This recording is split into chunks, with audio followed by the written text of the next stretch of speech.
வணக்கம் மக்களே, இன்னைக்கு நம்ம பார்க்க போகிறதுல இந்த ட்ரில்லிங் மிஷின் ரொம்ப நாளாக ஓடாமல் இருந்தது. ஆனாங்க இதில் என்ன ப்ராப்ளம்னு தெரிலங்க. ஃபஸ்ட்டு இதில் சக்கையெல்லாம் ஃப்ரீயாக தான் சுற்றுது. நம்ம கழட்டி பார்த்தா தான் இதில் என்ன பிரச்சனைங்கிறது தெரியும்.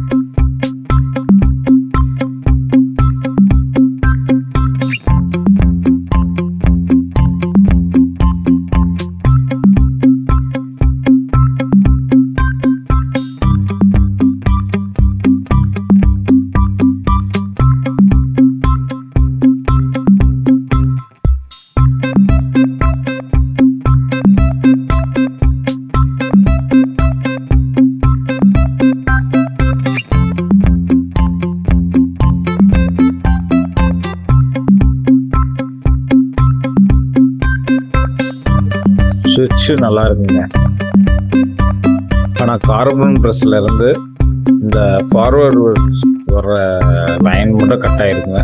அந்த லைன் நம்ம பற்ற வச்சோம்னா கண்டிப்பாக ஓடும். இதில் இருக்கிற அந்த மிஷினில் எல்லாமே நல்லா இருக்குங்க.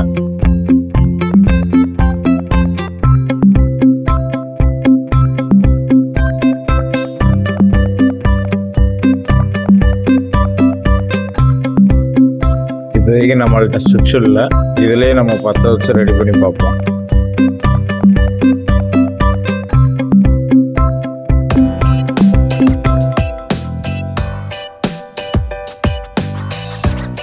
இப்போங்க மீட்டரில் கண்டினியூட்டி போட்டுங்க. கார்பனுக்கு ஆர்மச் இருக்கும், கண்டினியூட்டி வருதான்றதை பார்த்துக்கலாங்க.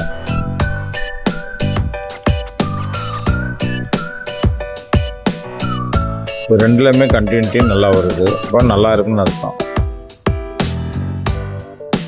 இப்போ நம்மள்ட்ட அந்த சுவிட்ச் இல்லாதனால இப்போதைக்கு நம்ம சால்ட்ரிங் வச்சு அதை ரெடி பண்ணி பார்க்கலாங்க.